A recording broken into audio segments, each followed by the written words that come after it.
Welcome back to the Build Show. I'm Travis Brungart. Today I want to talk to you about how to waterproof your foundation below grade on an addition to an existing home.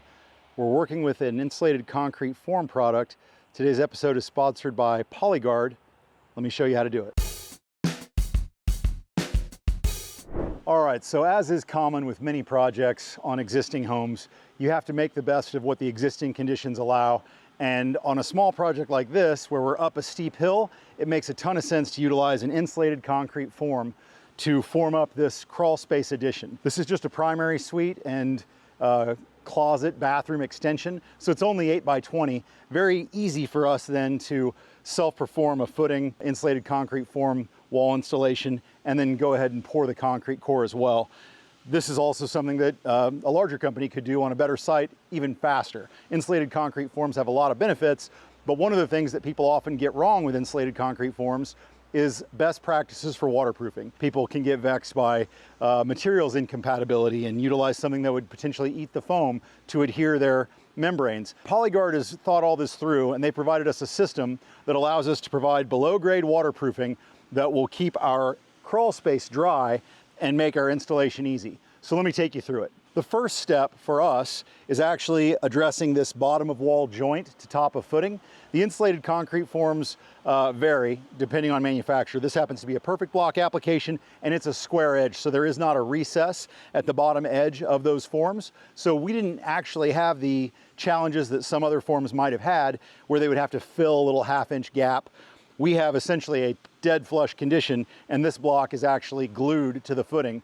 But just in keeping with best practices and to make sure that we were able to show the products that Polyguard recommends for this application, we did utilize some of their detailing sealant here. They also recommend a blue barrier, which is their other product line, but that allows us to make sure that we have positive continuity and no sharp corner to detail in a challenging way. Our next step after detailing that corner is actually to utilize the 650 WB water-based liquid adhesive.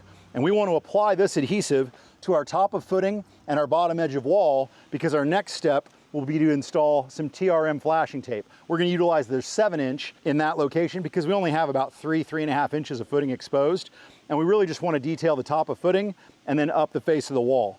So Austin's actually already pre-cut some sections of that TRM sill gasket, TRM flashing material, and he's already pre-cut that and folded it down the middle in a nice central crease, so that when we go to install it, we can just adhere the bottom edge, or I guess I should say the bottom side of that L-shaped flashing tape.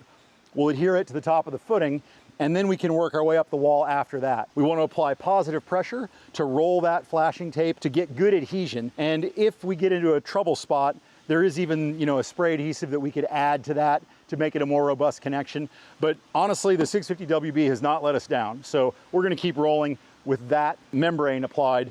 It is important for me to point out, we applied this detail sealant yesterday. You wanna give it 2 hours to dry before you start applying your 650 WB adhesive to your walls. Now, once we have the top of footing to bottom face of wall connection solved, then we can start moving up our wall. Now, if you have a lot of inside and outside corners, you might want to use additional strips of the TRM flashing to detail those. Because we have an 8 by 20 size, we're actually going to be able to use only one piece of the TRM roll here.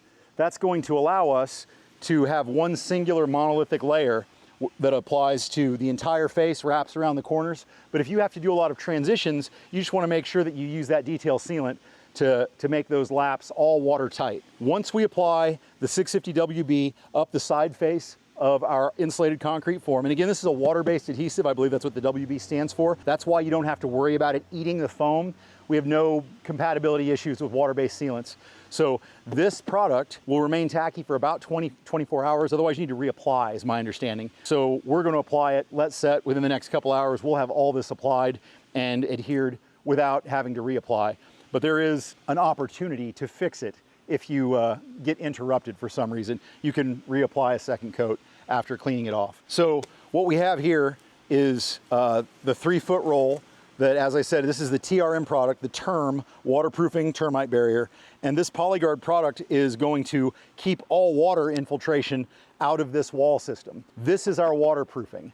This is our water management. This is the Polyguard Total Flow drain board system.